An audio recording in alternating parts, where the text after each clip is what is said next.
At the age of 18, to pay for her mother's medical treatment, Natalie sold herself to a man 10 years her senior. Only later did she learn that he was the powerful head of the Darren family conglomerate, feared and respected in the business world for his ruthless tactics. Yet with her, he was uncharacteristically gentle. He doted on her so much that she began to mistake it for love, when she casually mentioned liking the cakes from a dessert shop in the Southern District.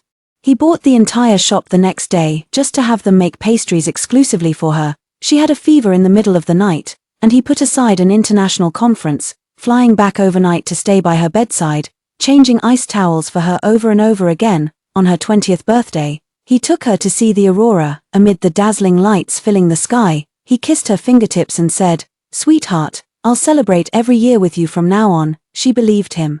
Until a stranger asked to meet her. "Let me introduce myself. My name is Ruth, Fidel's ex-girlfriend. 7 years ago, he proposed to me, but I chose my career and went abroad for further studies. Although we haven't been in contact all these years, I know that as long as I come back, he will return to me. Hello, everyone. Welcome to my channel. Subscribe us to read wonderful novels every day. Now the story begins." After saying this, she took out a check and pushed it in front of Natalie.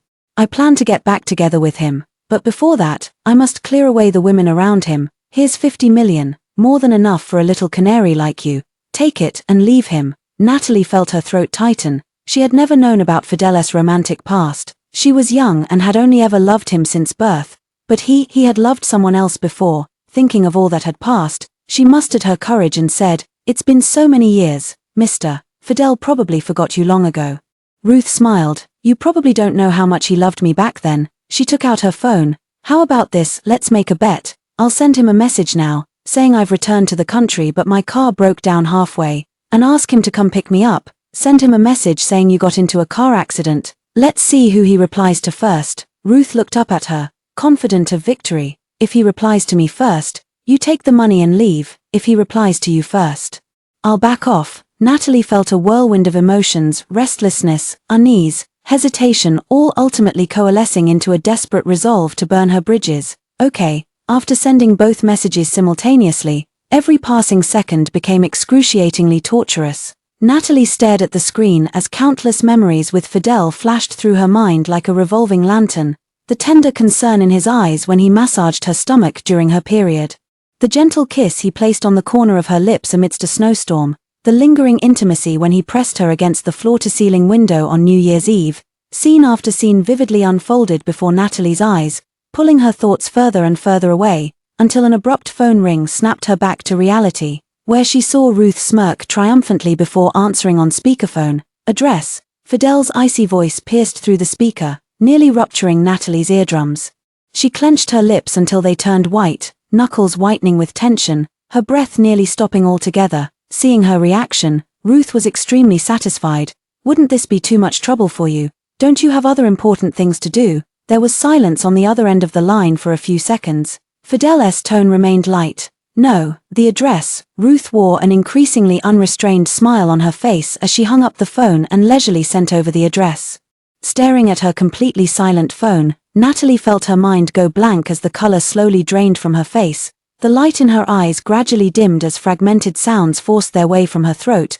"Did he love you very much before?" Ruth smiled. "Yes. Would you like me to tell you how much he loves me?" She began enumerating leisurely. "He took me to see the aurora, promising to accompany me every year from then on. He bought an entire dessert shop just because I mentioned liking it once. He clearly hated cats the most, yet because I brought home a stray, he silently allowed it to sleep in the master bedroom." Natalie shivered all over. Every single thing he had done for her was actually him missing another through her. "Fair is fair, you should leave now." Ruth handed her the check once more. "Yes, I lost." Just a few words, yet they drained Natalie of all her strength. She lifted her hand, mangled and bloody from her own nails, to take the check, closing her eyes in despair, her voice utterly numb. "I'll disappear forever, just as you wish." Having obtained the desired promise, Ruth didn't linger any longer. She turned and walked away in her high heels. The world returned to utter silence. Natalie bit her lip until it bled, swallowing the surging emotions in her chest before dragging her exhausted body out of the cafe. Outside, a torrential downpour was raging. But she seemed oblivious as she wandered into the rain. She didn't even notice when Ruth drove past her, deliberately accelerating to splash a wave of water that drenched her completely. The car window rolled down, and she beamed brightly. "Sorry, I just thought this is how a drowned rat should look." With that, she drove off laughing, leaving in a cloud of dust. The rain kept pouring. Natalie returned to the villa completely drenched and disheveled. Her phone rang. It was a call from the school teacher. "Natalie, have you thought about that study abroad spot? Are you really going to give it up?" Hearing her teacher's sighing tone, Natalie's scattered thoughts finally cleared. She shook her head, gazing at the heavy rain outside the window, and said softly, "I won't give it up. I'll go myself." Hearing that her beloved student had finally come around, Teacher Blake's voice instantly became much more relieved.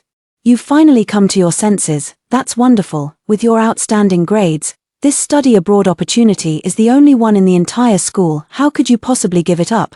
Prepare yourself well. You'll be leaving the country in 15 days. Natalie nodded, picked up a pen, and circled the departure date on the calendar. 15 days later, it happened to be Fidel's birthday. She opened the wardrobe and took out a men's suit inside. For the past 3 months, she had stayed up night after night designing and modifying it, all to give him this handmade birthday gift on that day. She had given up the opportunity to study abroad, just so she could stay by his side for a long time, accompanying him year after year.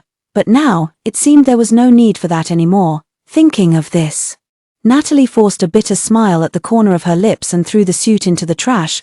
Then she took a hot shower and buried herself under the covers, falling into a deep sleep. Perhaps from being caught in the rain, her body temperature kept rising uncontrollably, alternating between extreme chills and fever. She broke out in a clammy sweat all over. Her mind grew foggy and heavy, as if several mountains were pressing down on her body, between dreams and wakefulness. She heard her phone ring several times, but was trapped in a nightmare, unable to open her eyes. It wasn't until dawn approached that someone burst into the room and shook her awake. "Miss Natalie, wake up quickly, Mr. Fidel sent me to take you somewhere." Natalie forced her eyelids open and saw the figure of Fidel's assistant. She forced herself to endure the discomfort and got up to change clothes. The assistant drove her to the club entrance and then left.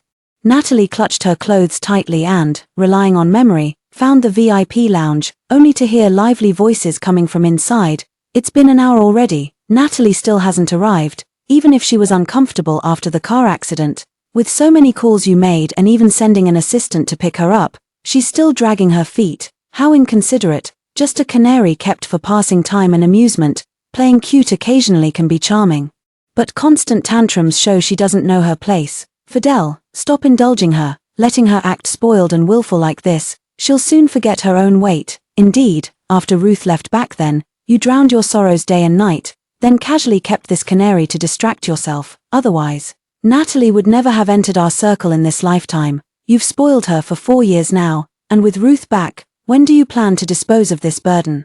Fidel sat upright in his elevated seat, the light casting shadows across his aloof, cold features, making his voice sound even more detached. "My affairs are mine to handle. Why the rush? I was just worried about you and Ruth. You've waited 7 years for her, and now that she's finally back, don't use Natalie to provoke her. If you really drive her away again, you'll regret it to no end." "That's right. All these years you couldn't bear to delete the photos with Ruth. Looking at them several times a day, every now and then you'd secretly go to America to check how she was doing. Whenever you heard she liked something, you'd pull strings to get it and have it delivered to her." Each word pierced Natalie's heart like needles, sending waves of sharp, lingering pain. So, from beginning to end, she was just a tool he used to divert attention and provoke Ruth. She turned to leave but was stopped by Ruth, who had just returned from the bathroom. With one hand gripping Natalie's wrist and the other pushing open the private room door, she cheerfully greeted the people inside with a smile. "What's everyone chatting about?" Such a lively discussion that even Fidel's little sister was too intimidated to come in. The group fell silent at the sight of them, all instinctively turning their gazes toward Fidel. He raised his head, briefly introduced both of them by name, then signaled for Natalie to come to his side. "Looks like the car accident wasn't too serious. Why didn't you answer my call?" Natalie suppressed the surging emotions in her heart and silently walked to his side. "Just minor scratches. I applied medicine and went to sleep. Didn't hear the phone. What's the matter at this late hour?" Seeing her quiet and uncomplaining today, Fidel was surprised but didn't probe further. "Nothing special. Just called you over to hang out." Natalie felt a sting in her heart. Was she called over to hang out? Or to provoke Ruth? No sooner had Ruth paid her to leave Fidel to prepare for reconciliation with Fidel, than Fidel tried to use her to provoke Ruth and hasten his reunion with Ruth. Their romantic tug-of-war made her merely a pawn. Natalie's mind was in turmoil, yet she said nothing, sitting silently, and Fidel remained as doting as ever, spoiling her rotten. He draped his coat over her shoulders, fed her fruit, even wiped the milk stain from the corner of her lips only for his eyes to darken mid-motion before he chuckled and kissed her. Natalie closed her eyes, but the initial flutter of excitement was long gone. She looked up and saw Ruth watching their direction with stormy eyes. He knew his purpose of provoking Ruth had been achieved. Yet all this doting came to an abrupt halt when Ruth collapsed onto the sofa with a frown. The crowd gasped, "Ruth, what's wrong?" "I don't know, I'm in so much pain." "Maybe it's my stomach, just get me some medicine." Fidel suddenly changed his expression and could no longer contain himself, abruptly standing up. When he saw the alcohol on her table, his eyes darkened further, his voice laced with uncontrolled concern. "Don't you know about your stomach condition? How dare you drink alcohol? I'm taking you to the hospital." With that, he scooped her up in his arms and turned to leave immediately, from beginning to end.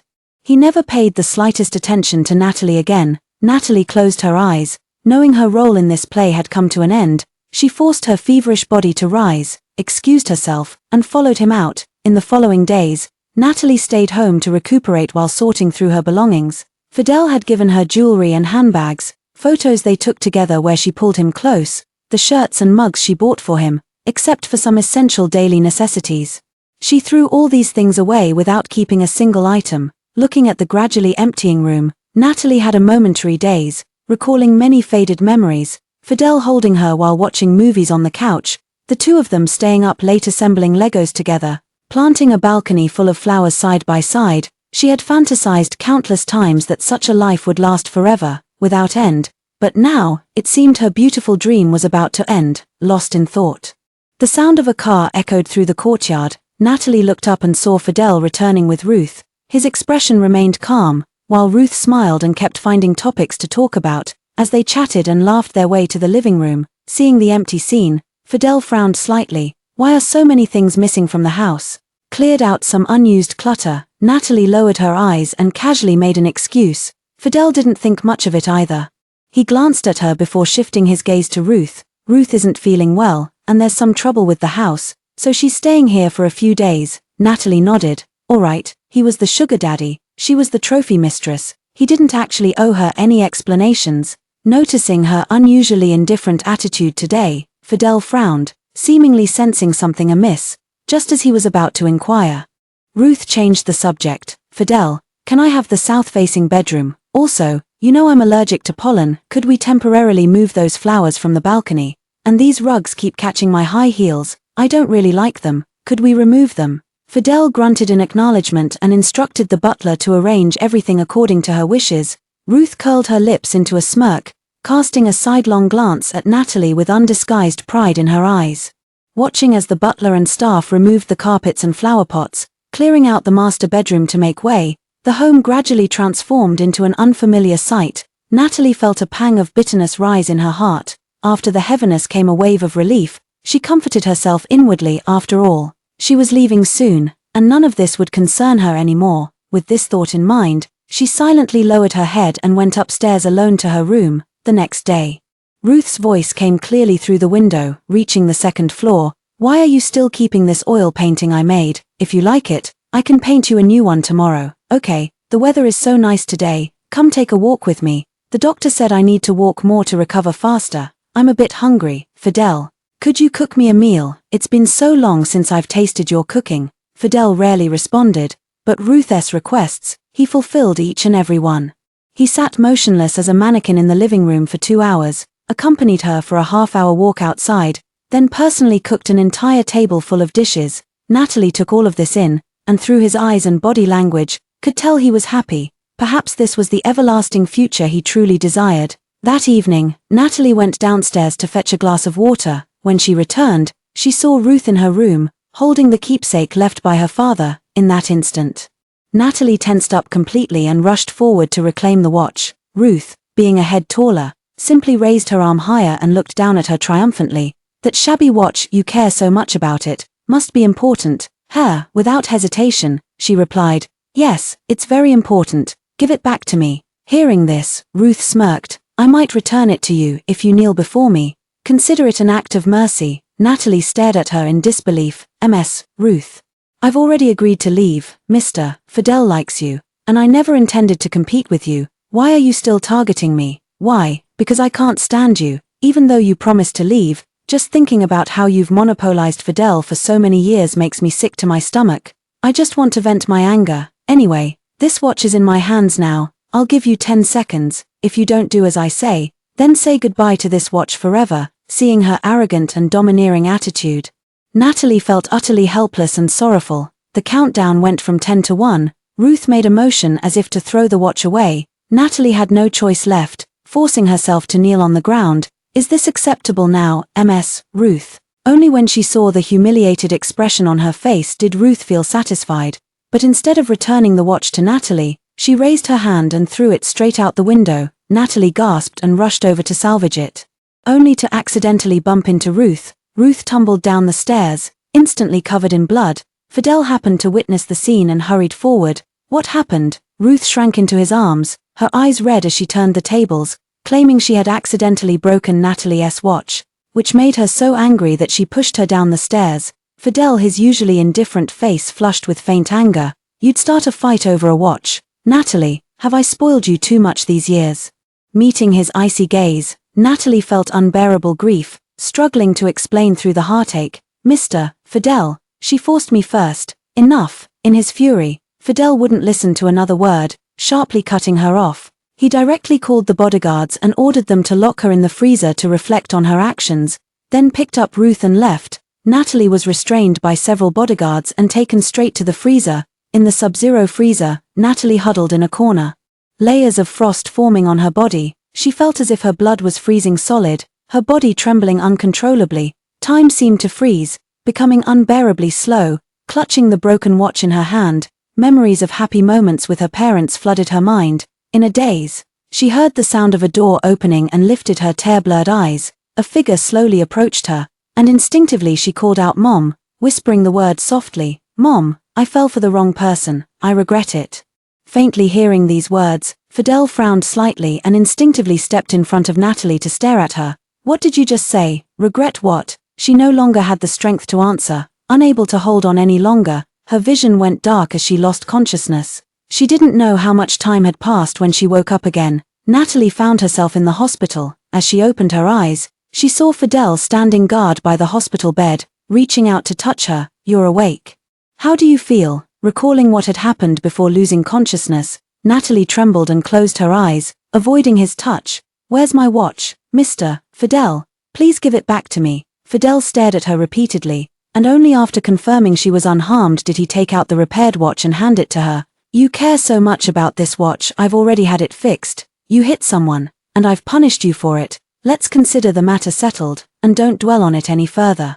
Seeing her father's keepsake return to her intact, Natalie felt tears welling up in her eyes almost instantly, but she held back, looking at Fidel. I don't mean to make a fuss, Mr. Fidel. These years together were just about mutual benefit. I can't and shouldn't demand anything from you. From now on, I'll know my place and won't cross the line again. For some reason, seeing her like this, Fidel felt a surge of anger, his tone turning cold. Are you sulking with me? Or trying to draw a line between us? Facing his sudden coldness, Natalie wasn't as apprehensive as before, her voice remaining calm. I'm not being stubborn, just stating the facts. As for drawing a clear line, perhaps so. After all, soon I'll. With every word she spoke, Fidel's expression darkened further. Just as he was about to speak, Ruth's call came through. Fidel, I've booked a table at a really good restaurant. Will you come with me? In an instant. Fidel regained control of his emotions. He had neither the time nor the mood to listen to Natalie any longer. Turning on his heel and leaving abruptly, the door slammed shut, cutting off her unfinished words, disappear forever in her throat, watching his retreating figure that never once looked back.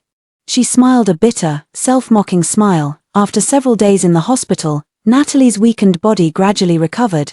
During that time, no one came to visit, but Ruth sent numerous messages almost every day, in photos and videos. She sat in the passenger seat snacking, while the usually fastidious Fidel would tear open the food packaging for her. When she mentioned it had been a while since she visited his parents, he took the initiative to bring her back to the family home for a gathering. If she casually complimented something in a magazine, that very item would appear before her within an hour, yet such meticulous care and attention were things Natalie had never experienced. No matter how much Fidel had doted on her before, he would never have allowed her to eat in the car, nor would he have ever considered taking her to meet his parents, let alone patiently jotting down every casual remark she made. She finally understood the time, effort, and affection spent on keeping a canary could never rival what one would devote to loving a person. Only Ruth was worthy of Fidel's complete tolerance and attention. On the day she was discharged from the hospital, Natalie's roommates came to see her and took her along to a class gathering. The gathering was held at a trendy internet-famous restaurant. The moment she walked in, she could feel some malicious gazes directed her way. Well, if it isn't our top-ranked student. Didn't you move out of school ages ago and cut ties with classmates? What brings you to this gathering today? Not busy keeping your sugar daddy company. Maybe she got dumped by her sugar daddy. Some people look all innocent, but who knows how messy their private lives really are. For money, they'd even go for men in their 50s. TSK, TSK, TSK. Such vanity, it's something we could never imitate. Several girls who had always disliked Natalie gathered together, making snide remarks. Her roommates were furious upon hearing this and couldn't help but snap back. What nonsense are you spouting? Natalie moved out to live with her boyfriend. It's not some 50-year-old man like you're claiming. Hilarious, a boyfriend. I've seen Natalie getting into a luxury car late at night multiple times. If that's not being a sugar baby, then what is? Instead of lying here, you should be advising her to stop selling herself for money. She's ruining the reputation of our university. This utterly shameless insult completely ignited the fury in her roommates' hearts. Just as they were about to turn around to teach those people a lesson, they caught sight of a familiar figure outside the window from the corner of their eyes and screamed in excitement, "You foul-mouthed gossips! Look carefully, that's Natalie's boyfriend." In an instant, everyone in the room followed their gaze. The moment they saw Fidel, the whole group widened their eyes in disbelief. Fidel? Are you kidding me? Fidel? Who does he think he is? He'd actually be interested in Natalie. Natalie isn't even fit to tie his shoes. Whether I'm worthy or not isn't for you to decide, I'll prove it to you right now. Fidel had barely appeared when the roommates suddenly found their voices, pulling Natalie along to confront him. Amidst the stunned gazes of the crowd, they had just turned around when they saw Fidel walk to the passenger side and personally help a woman out of the car. The two stood close together, their intimate posture clearly beyond that of ordinary friends. Among the onlookers, one girl immediately recognized Ruth the moment she saw her face. Isn't that Fidel's ex-girlfriend Ruth? They were seniors at my brother's alma mater. Their relationship caused quite a stir back then, and their photo together winning the Olympiad award is still displayed in the school's showcase. So that's how it is. Fidel is so devoted, how could he possibly be with Natalie? In my opinion, it's just some people trying to latch onto Fidel, when clearly they're being kept by some 50 or 60-year-old man and won't admit it. As soon as these words were spoken, the situation instantly reversed. Everyone turned their scornful gazes toward Natalie. Amid the chaos, Fidel glanced up toward the restaurant and said something to his assistant. Soon, the assistant strode briskly in their direction. Seeing this, the roommates thought there might still be hope. Nervously clutching Natalie's hand, hoping the assistant was coming for her, the assistant did walk up to the four of them, but merely passed by without stopping, heading straight for the restaurant owner, Mr. Fidel and Ms. Ruth would like to have lunch here today. Please clear the place, Mr. Fidel prefers quiet. With such a big customer, the restaurant owner was overjoyed and quickly arranged for the staff to compensate the customers by offering free meals to clear the place. Natalie's table was naturally asked to leave as well. As the group marched out in a grand procession, Fidel happened to arrive with Ruth. Natalie didn't want to face them and lowered her head to avoid their gaze, but those girls seized the opportunity and started shouting loudly, taking advantage of the crowd. "Mr. Fidel, we're from the design school of S University. Do you happen to know a student in our department named Natalie?" At the mention of that name, Fidel paused mid-step. His gaze sweeping through the crowd, Ruth spotted Natalie in the corner immediately. Her eyes darted mischievously as she answered before he could speak. "What's wrong? It's nothing serious. It's just that she keeps daydreaming and spreading rumors about having connections with Mr. Fidel, tarnishing Mr. Fidel's reputation. That's why we wanted to verify the truth." Hearing these words, Ruth slightly loosened her grip on Fidel's hand and stared fixedly at him. "Fidel, do you and Natalie have some kind of relationship?" Hearing this, Fidel slightly raised his eyes. Ruth wasn't unaware of the relationship between Natalie and him. He could clearly see that the group before him was humiliating Natalie, yet Ruth still asked the question they all knew the answer to. Perhaps she was testing just how important Natalie truly was in his heart. If he admitted it now, it would only complicate his reconciliation with Ruth, so he denied flatly, "Don't know her." Hearing Fidel's nonchalant tone, the group of students burst into laughter, casting mocking glances at Natalie. Facing this undisguised malice, Natalie closed her eyes. Amidst the waves of ridicule, her phone vibrated several times. Upon opening it, she saw a message from Ruth. "Fidel doesn't love you at all. He'll neither give you commitment nor care about your feelings. Your 4 years of companionship mean nothing to him, no matter how pampered a canary is. It remains just a pet that can be discarded at will. It can never soar to the branches and become a phoenix." Natalie silently read the message, recalling how 2 years ago her roommates had caught her and Fidel kissing at the school gate. Back then, her roommates had gone wild, eagerly asking what relationship Fidel had with her. Before she could answer, Fidel pulled her close and murmured 4 words with his thin lips: boyfriend and girlfriend. It was from that moment on Natalie assumed they were already in a romantic relationship. But only now does Natalie realize it was all just her own wishful thinking. He had been waiting for Ruth to come back all along. That lover's position was forever reserved for her.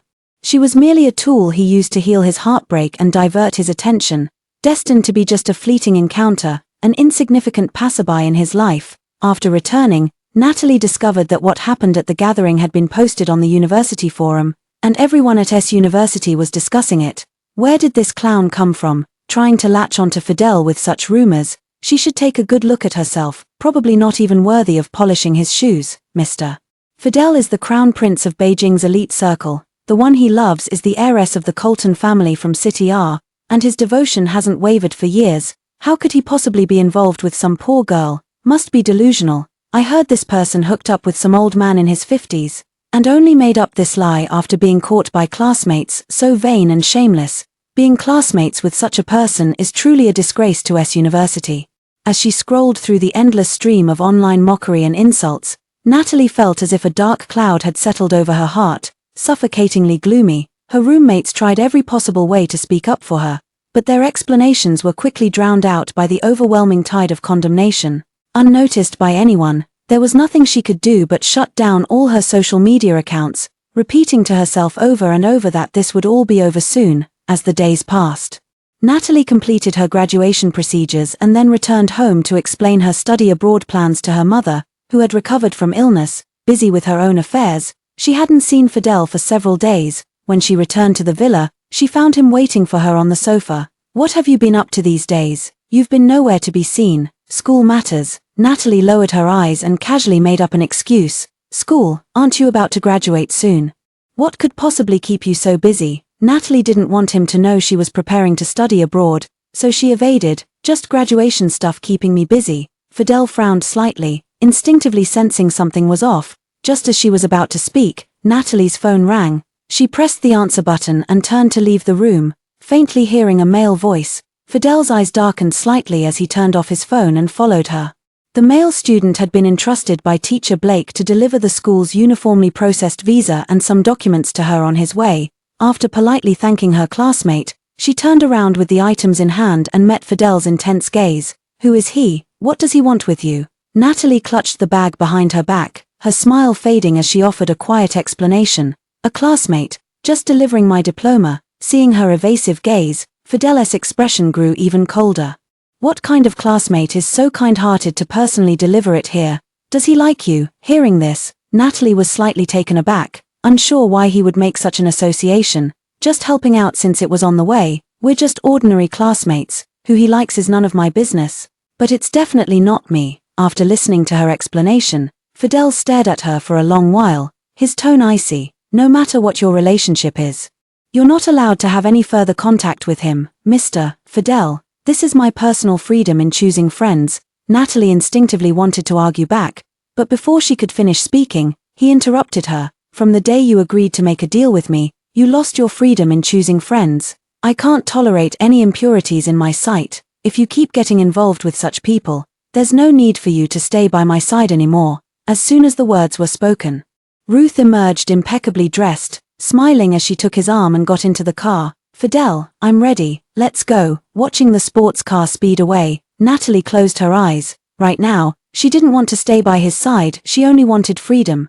The deal between them is about to come to an end. Fidel on his birthday. Natalie woke up very early. She opened the window for some fresh air and saw Fidel chatting with a few brothers in the garden. Fidel, I heard this birthday of yours was personally arranged by Ruth. She's been sticking to you every day lately. If she takes the initiative to ask to get back together at the birthday party, would you agree? Why even ask? Of course I would. Faced with his brother's teasing, Fidel maintained his usual composed expression. We'll see when the time comes. TSK. Looking at your confident demeanor, you must have gotten insider information that Ruth would confess to you today.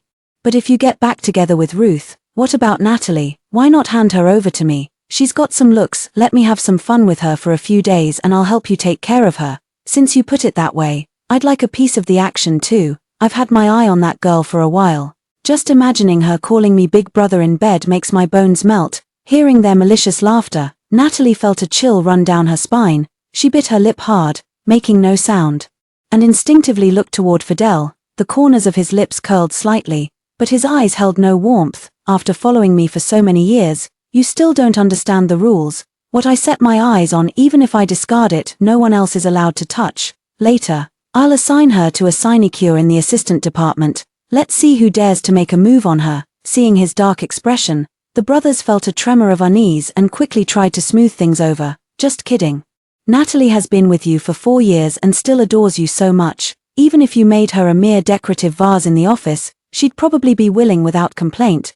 But once you and Ruth get back together, what if she can't stand Natalie and forces you to dismiss her? After all, you've kept her around for 4 years, wouldn't you feel reluctant then? Fidel took a sip of coffee, his tone turning cold again. Keeping her was just a pastime to kill boredom, why would I feel reluctant? Hearing his indifferent tone, Natalie no longer felt heartbroken. After finishing her, she was about to go downstairs for water when she bumped into Ruth face to face. The moment their eyes met, Ruth flashed a hint of impatience in her gaze. You took my money, when exactly are you going to leave? My patience has its limits.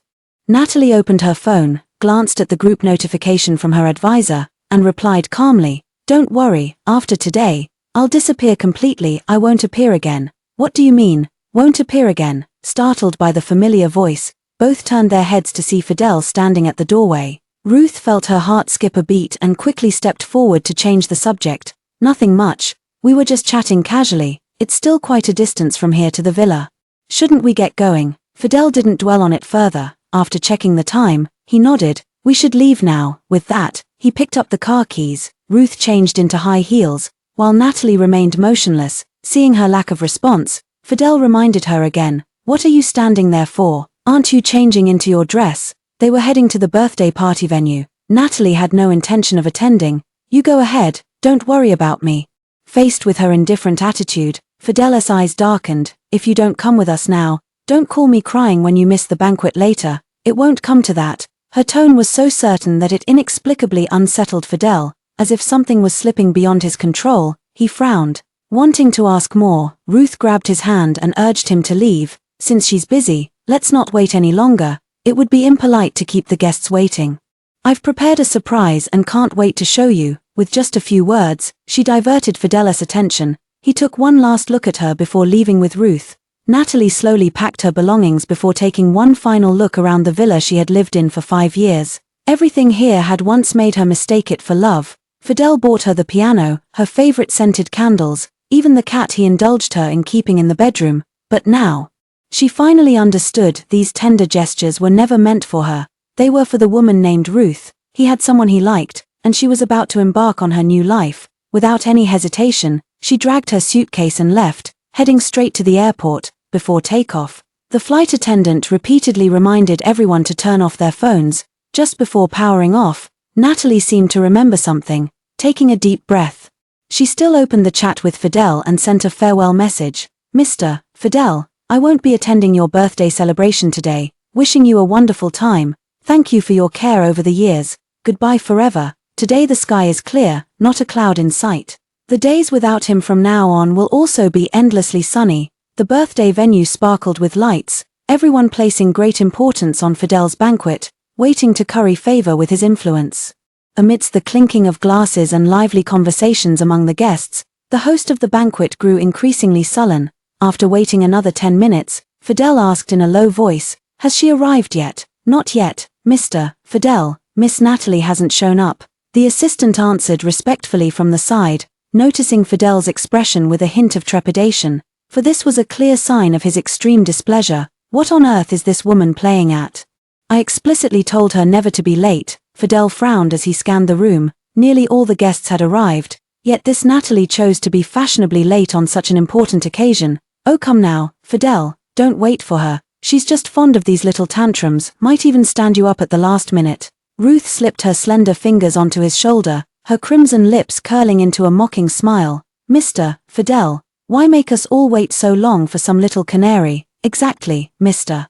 Fidel, that woman has no manners at all, daring to be late to your birthday banquet. Why should we wait for her? Let's begin without her." The surrounding guests quickly chimed in after Ruth's remark. Everyone had grown impatient from waiting, though none had dared voice their complaints before Fidel until now. Hearing this, Fidel pressed his temples. Natalie had always been well behaved, how could she possibly not show up without reason? Suppressing his anger, he prepared to call Natalie to deliver an ultimatum, but the moment he opened his phone, the topmost text message caught his eye. "Mr. Fidel, I'm planning to go abroad, goodbye, slap." The moment he read the text message, Fidel's fingers gripping the wine glass tightened instantly, and the glass shattered in the air the next second, emitting a violent sound.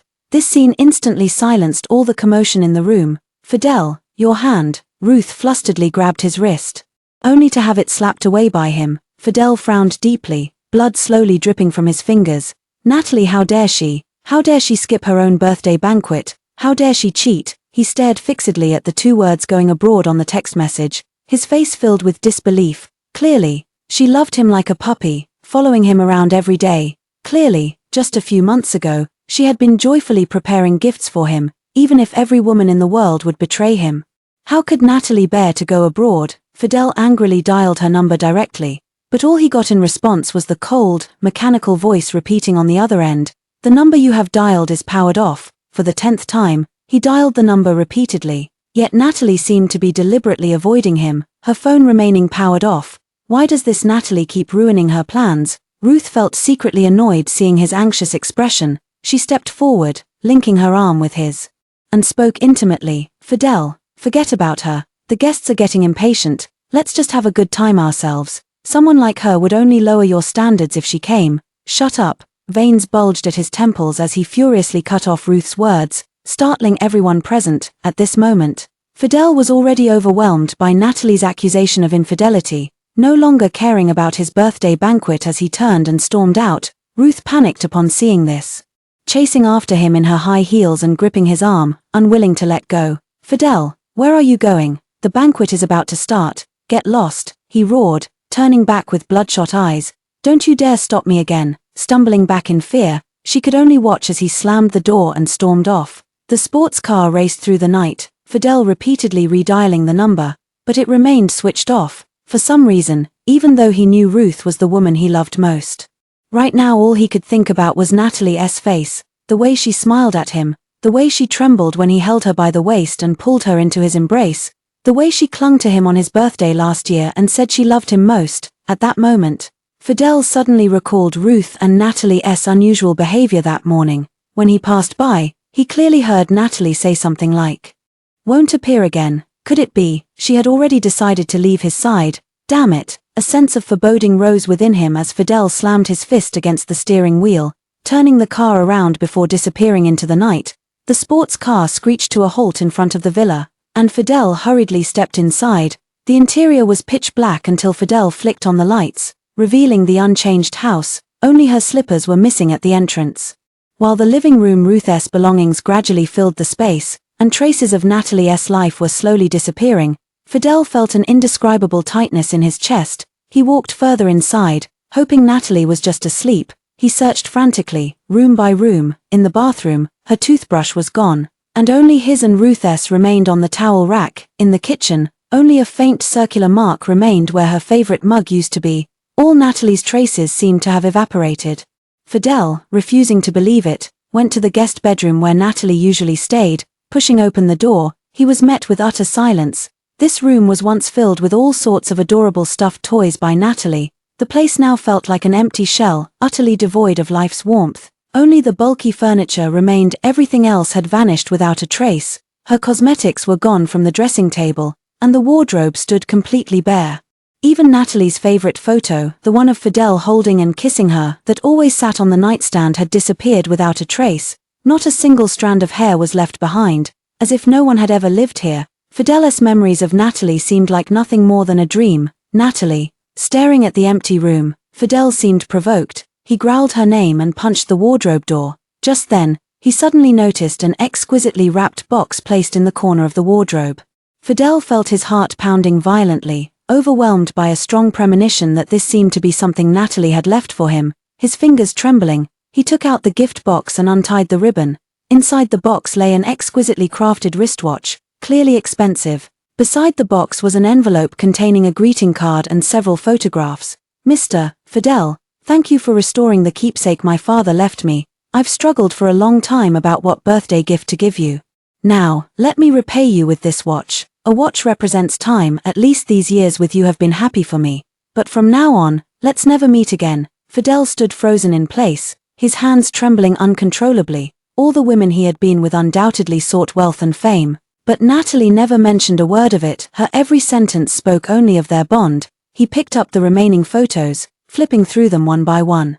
The first one was Fidel's first time taking her to a cocktail party. She stood by his side in a white gown, completely at ease, smiling warmly. The second showed her university graduation ceremony, where Fidel rarely took time off but made an exception to bring her flowers at her school. The third photo captured Fidel accompanying her to visit her mother in the hospital, insisting on taking a silly group selfie with all three of them, and the last one was taken by Fidel, her blissful, childlike smile. Fidel clutched the photo desperately, his throat choked as if blocked by something, making even breathing difficult. Looking at these photos, scenes from their past flashed through their minds like slideshows. Ruth's appearance had once made him loathe her very existence. Yet he'd forgotten how precious their shared feelings had been. She loved him with such effort and devotion, yet he had long since lost this simple-hearted girl. He slumped onto the bedside. The wristwatch slipping from his palm, Fidel lowered his head, staring at the coldly glimmering watch face. So she had truly and completely left his side. It turned out her recent unusual coldness and melancholy were preparations for leaving. Every emotion she showed had its traceable reasons. He thought she was just a substitute, thought she would never leave, thought he would never regret it. But now, the villa was terrifyingly quiet, without her voice, without her warmth. Natalie, come back. Fidel's voice was extremely hoarse, as if squeezed from his chest, but this time, no one responded to him anymore. In her first week in Paris, newly arrived, Natalie was slightly adjusting, yet she didn't dwell on these matters, instead throwing herself wholeheartedly into the world of design, spending entire days immersed in the studio. Back then, she had excellent grades but gave up her rightful study abroad opportunity due to her impoverished family circumstances. Moreover, staying by Fidel's side all along, she became enamored with his tender affection and naturally cast academic matters aside. But now, with Natalie having left him, she could pursue her own dreams. When her mentor extended an olive branch, she didn't hesitate to come here. The first thing after arriving in Paris was her mentor showing her around the unfamiliar campus. This school is a renowned art university both domestically and internationally, with an exceptionally rich artistic atmosphere that quickly immersed Natalie in its embrace. Natalie, it's truly wonderful that you chose to come here to study. Since you arrived, I've never seen anyone as talented as you. The mentor held Natalie's hand and spoke with heartfelt sincerity. Hearing the mentor's words, Natalie couldn't help but feel moved. Back when she was with Fidel, he had threatened her with a furrowed brow. If you still want money to treat your mother's illness, stay by my side and don't go anywhere. Remembering the man who had hindered her growth, Natalie shook her head with a smile and remained silent. From the moment she left Fidel, she was destined to become a free bird. She watched the young people coming and going with their sketchboards or musical instruments, her excitement growing, eager to join them immediately. After the mentor showed her around the teaching building and the studios they would need after class, he left first. Natalie followed the mentor's advice and rented a small apartment just a 5-minute walk from the school, saving a lot of time. During every class, she was the most active one in interacting with the teacher. Perhaps because this was a rare learning opportunity, she worked harder than anyone else. That evening, the studio was once again left with only Natalie inside. She was so absorbed in her work that she didn't even notice the sky had darkened. Natalie rolled her stiff shoulders, gathered her sketches and was about to leave when she suddenly heard piano music drifting from somewhere unknown. The piano melody was extraordinarily beautiful, her father's favorite piece during his lifetime. Natalie found herself unconsciously moved by the music, her eyes moistening. She became completely entranced. As if this were a symphony performed solely for her in the silent corridor, Natalie was determined to find the source of the music. Carrying her satchel, she followed the melody to a small auditorium. Pushing open the heavy auditorium doors, she saw only the slender silhouette of a man's back. He sat at the piano in the center of the stage, playing with complete abandon, and the music he performed seemed to come alive, gently flowing into Natalie's heart, just like that. The two maintained a silent, mutual understanding without disturbing each other. The man sat on the stage with his back to Natalie, while Natalie was the sole audience member of the concert, seated in the front row below. As the piece concluded, the man closed the piano lid and bowed to Natalie in the audience, and she erupted into applause. "Thank you for listening to my performance." The man's voice was deep and gentle, somehow strikingly familiar to Natalie. The next moment, their eyes met. And Natalie's breath caught. The person before her wasn't a stranger, but someone Natalie had thought she'd never see again. "Is it you, Bennett?" The man on stage froze, his shock impossible to conceal. "Natalie, it's really you." Bennett leaped down from the stage. As he gazed at the now graceful young woman before him, an unprecedented joy surged through him. He gradually approached Natalie and gave her a slightly emotional, gentle hug. "Natalie, long time no see." His voice trembled, his embrace carrying a comforting warmth that made Natalie let go of all her worries in that moment. Bennett was her childhood neighbor and older brother figure. Due to sudden family circumstances, she and her mother had to move away overnight during their youth, leaving no chance to even say goodbye to Bennett. This matter had always been a lingering regret in her heart. As an adult, she often thought about this childhood companion, feeling guilty for leaving without a word. Yet she never expected fate to be so kind, allowing them to reunite here of all places. "By the way, Natalie, what are you doing here?" "I came here to study abroad. What about you, Bennett?" Bennett paused for a moment upon hearing this, then smiled. "I did too. The year after you left, my whole family moved to Paris. It's just, I never expected to see you again here. It seems we'll be seeing each other often from now on." He extended his right hand to Natalie, his face radiating unconcealed happiness. Natalie froze momentarily, blushing as she shook his hand, just like that first shy and beautiful meeting in their new home years ago. From that day onward, the two would meet at their appointed time every single day. After class, Natalie went to the studio and began making clothes according to the design sketches from the lesson. When the sound of piano music drifted in, she would go to the auditorium and sit in the front row as an audience member for Bennett. The two spent their days together, and occasionally, Bennett would sit beside Natalie to teach her a piece on the piano. As time passed, with Bennett by her side, Natalie gradually let go of the pain from back home and forgot about Fidel, who had once affected her so deeply. That day, after parting with Bennett, Natalie returned home but faintly sensed something amiss. The potted plant by the front door seemed to have been moved from its usual spot. She tried to reassure herself that she might just be overthinking it, but when she took out her keys to unlock the door, she found it wasn't even locked. It opened with just a gentle push. Natalie suppressed the fear rising in her heart, gripping her umbrella as a makeshift weapon, and cautiously stepped inside. The door was gently pushed open, and the scene inside froze her in place. Her apartment had been ransacked.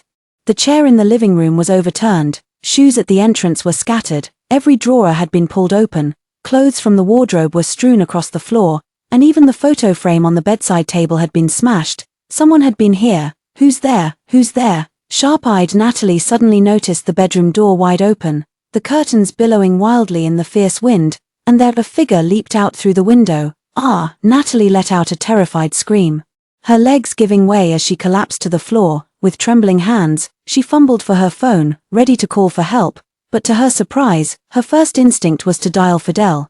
But the next second, she fiercely crushed that thought. Now she had no one to rely on. The only one who could help her was herself. She quickly dialed the emergency number and went downstairs to wait for help. After the police investigation, Natalie's cash at home was all stolen, and some valuable jewelry was also missing. Fortunately, she didn't confront the thief directly, as the police found a knife left on the balcony. If Natalie had come home any earlier, Her life could have been in danger. Madam, the robbers in Paris are running rampant.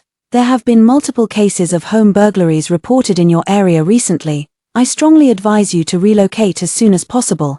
The police officer processed the scene and earnestly advised her. At this thought, Natalie felt a wave of fear wash over her, breaking out in a cold sweat. Just then, a phone call shattered the silence. Bennett. When she received Bennett's call, Natalie felt a hint of surprise. Natalie, are you okay? I saw a police car heading toward your apartment from my balcony. Did something happen there? Hearing his gentle voice, Natalie finally felt a rare sense of relief. It's nothing. Just that my house was suddenly broken into by a thief, and all the cash at home was stolen. I might not be able to go to school tomorrow. I need to look for a place to stay, and I should also find a part-time job to earn some living expenses. Natalie's words made Bennett's voice suddenly tense up. What, Natalie? Are you still at the apartment? I'm coming to find you. No need, Bennett, absolutely not. I can't let you handle such a dangerous situation alone. Bennett's voice was tense, carrying an authoritative tone that brooked no argument. Pack some essentials now. You'll stay at my place tonight. Natalie had no time to speak before Bennett hung up the phone, as if afraid of being rejected. 10 minutes later, Bennett drove here. I'm really sorry to trouble you, Bennett. Noticing Bennett's damp hair, as if he had just showered, made her feel even more apologetic. But Bennett didn't blame her. Instead, he smiled and took the luggage from her hands. Silly girl, wasn't there anything from your childhood that I didn't do with you? Why are you being shy now? Hearing his words, Natalie finally let go of her shame and followed him into the car. Bennett's house was located in an affluent neighborhood near the school. He led Natalie to the guest bedroom, where the floor-to-ceiling windows offered a panoramic view of the city's nightscape. You can sleep here tonight. If you want to look at houses tomorrow, I'll go with you. Thank you, Bennett. I knew you were the best. That night, Natalie enjoyed a long-missed peaceful sleep. In her dreams, Fidel finally didn't appear. Instead, she saw a childhood memory of Bennett holding her hand as they played by the little lake. She fell into a deep slumber, a sweet smile gracing her lips. In the middle of the night, a thirsty Bennett went to the living room to pour himself a glass of water. As he passed Natalie's room, he unconsciously came to a halt, gazing at the girl lost in pleasant dreams. He silently tightened his grip on the glass, finding himself smiling along without realizing it, lingering to watch her for a long while. The next morning, Bennett accompanied her to look at houses. After a whole day of searching, we still couldn't find any suitable properties. The listings the agent showed us were either too far away, too expensive, or in such poor condition, leaky roofs, broken doors, that they were even less secure than our current place. After walking all day, their legs ached. Natalie felt dejected, at a complete loss for what to do next. Seeing her low spirits, Bennett hesitated for a moment before nervously voicing the thought he'd been turning over in his mind. Natalie, how about moving in with me? Hearing this, Natalie froze in place, then abruptly turned to look at Bennett, but his expression was resolute, without a trace of evasion, as their eyes met. Natalie's heartbeat gradually quickened, her ears turning red. Ever since realizing his feelings for Natalie, Fidel had been walking around in a daze all day. Returning home, he could no longer see Natalie's smiling face, and his heart felt as if a piece of it was missing. Years of companionship had long made it impossible for him to live without her, and he never imagined that at the age of 30, he would love a woman so deeply. Ever since the day she left, he also lost interest in Ruth. Fidel, why haven't you been close to me lately? One night, after her bath, Ruth lay on top of Fidel, her revealing nightgown exposing the full view of her bosom to Fidel. In the past, the two would have certainly made love, but now, all he could think of was the innocent Natalie the first time she wore a lace nightdress. How he had instantly reacted, pulling Natalie eagerly down onto the bed. At this moment, Fidel, who was reading, felt a wave of discomfort. He quietly shifted away and turned off the bedside lamp. Sleep, I'm tired. He turned his back, hearing Ruth's complaining voice behind him. Fidel found it increasingly difficult to accept Ruth's affection, and he didn't know what was wrong with himself. Since they were still in a relationship, he made excuses about working overtime at the company and slept on the spare bed in the office all day. Any leads yet? Fidel stared at the computer screen. The cigarette between his fingers burned down to the filter. In the surveillance footage, Natalie walked out of the villa dragging her suitcase, not looking back even once. Not yet, Mr. Fidel. We've searched every bar we could find in the area. The assistant responded meekly beside him, Fidel, his face ashen. A clear sign of extreme displeasure. Bang! The ashtray was violently thrown against the wall behind them. startling the assistant into trembling silence, not daring to utter a word. Go find it again. If you can't find it this time, don't bother coming back. Fidel had a gloomy expression as he pressed his temples. Suddenly he remembered the male classmate who had previously delivered Natalie's graduation certificate. He had suspected back then that the boy liked her. Could the two of them really be together now? He immediately grabbed his car keys and rushed non-stop to S University. Outside the boys' dormitory, the boy who had been dragged out looked terrified. Speak, Natalie. Where is she? Seeing Fidel's furious expression, the boy frantically waved his hands in fear. I really don't know where the senior went. I was just delivering some materials to her on Teacher Blake's instructions. I didn't even know what was inside the folder. It is said that Fidel let go of his grip. The boy seized the chance to flee in panic. While Fidel's knuckles turned white with tension, another lead had slipped away, just as he was about to leave the campus. A group of chattering girls approached from a distance. Mr. Fidel. The leading girl's eyes lit up when she saw the person before her was Fidel, and she chased after him with a beaming smile. Fidel stopped in his tracks, sizing up the group, when he suddenly realized they looked familiar. These girls were the very ones who had humiliated Natalie at the party earlier. His expression remained unchanged as he coldly stared at the girl before him. The girl, seeing no reaction from him, flatteringly reintroduced herself once more. Mr. Fidel, don't you remember me? I'm from the design department at S University. We met at that gathering before. What brings you to campus today? Would you like me to show you around? She swayed her hips as she moved closer, her voice dripping with sycophancy toward Fidel. Mentioning that gathering, Fidel once again recalled Natalie's heartbroken and humiliated expression.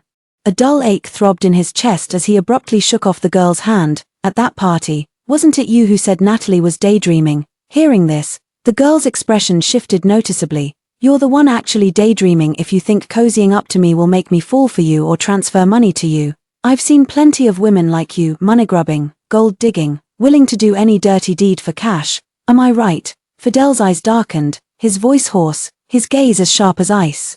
I'm Natalie's lover. If any of you dare say another word against her, don't even think about staying at this school. With that, he stormed out of the school gate without sparing anyone a glance. The bullying clique stood frozen in place, unable to utter a word in rebuttal. It had been a week with no trace of Natalie, and Fidel's condition grew increasingly despondent, with frequent mistakes at work. On this day, overcome with longing, Fidel went alone to a bar to drown his sorrows. He sat in the booth, with bottle after bottle of whiskey lined up before him. The alcohol burned his throat, yet couldn't extinguish the suffocating pain in his chest. He sent out search parties one after another, but Natalie had vanished without a trace, leaving not a single clue behind. Fidel had always been a playboy who changed women as frequently as clothes. Before meeting Natalie, he'd dated countless others, yet for some reason now found himself utterly despondent. Back then, Natalie was still so naive, swearing she'd stay with Fidel forever. Only Fidel knew he would never make her his wife. After all, from beginning to end, Natalie was just a beautiful canary he had raised. But now, he truly regretted it. He realized that apart from Natalie, there was no room in his heart for anyone else. She was the only irreplaceable one. Honey, come back, honey, Fidel murmured to himself with a glass in hand, calling out the nickname he used to call her most often. As if shouting it would bring her back to his side, he kept frantically pouring drinks down his throat, seemingly determined not to stop until he was thoroughly drunk. Just as he tilted his head back to down another glass, a familiar yet grating laugh erupted from the booth next to him. Ha ha ha. You should have seen Natalie, that bitch's face at the time. Fidel's hand holding the wine glass froze abruptly, sobering him up almost instantly. That voice, it's Ruth. He turned his head slowly. Through the dim lighting, he saw Ruth sitting with her back to him in the adjacent booth, clinking glasses and laughing with her girlfriends. That bitch really thinks she can turn into a phoenix by perching on a high branch. How disgusting. When we returned to the country, I sent Fidel a message right in front of her saying my car broke down. While she claimed she was in a car accident, Fidel immediately chose to come to my side. That's when she finally realized Fidel never loved her at all. And remember when she got locked in the freezer and ended up hospitalized? Actually, it was because I smashed her father's keepsake, that worthless piece of junk watch she treasured like some priceless treasure. It annoyed me, so I threw it downstairs. And then that bitch actually pushed me down the stairs. Luckily Fidel got revenge for me. Ruth's voice dripped with sarcasm, even pride, while her pack of worthless friends mindlessly laughed along without any moral bottom line. Fidel listened silently behind them, his entire body trembling with shock. Learning the truth for the first time, his face turned ashen with veins bulging at his temples, his fury making him want to strike out immediately. It turned out that when she suddenly messaged him, it was only to prove to Natalie that she still loved her. As for the wristwatch belonging to Natalie's father, he had kept it carefully with him ever since she came into his life, treating it with such care that even a minor scratch would pain him, yet Ruth simply threw it down the stairs. Fidel had never imagined that the woman he had loved for years could be so venomous at heart. Remembering the desolate look in Natalie's eyes as she watched their intimacy, Fidel felt a pang of guilt, regretting that he had misjudged and kept such a scheming woman by his side. I was just about to hear what Ruth would say next when suddenly a strange man approached and greeted Ruth. "Hey beautiful, are you here alone? How about joining me for a drink and a dance?" "Sure." Hearing Ruth's deliberately seductive voice, Fidel felt nothing but disgust. Ruth followed the man to the center of the dance floor, their bodies grinding in a heated dance. The man's hands grew restless, eventually settling on her rounded hips. From his corner seat, Fidel watched the scene, his grip tightening on the bottle until it creaked in protest. In the booth, Ruth's girlfriends laughed and teased. "I heard that recently Mr. Fidel hasn't been willing to share a bed with her.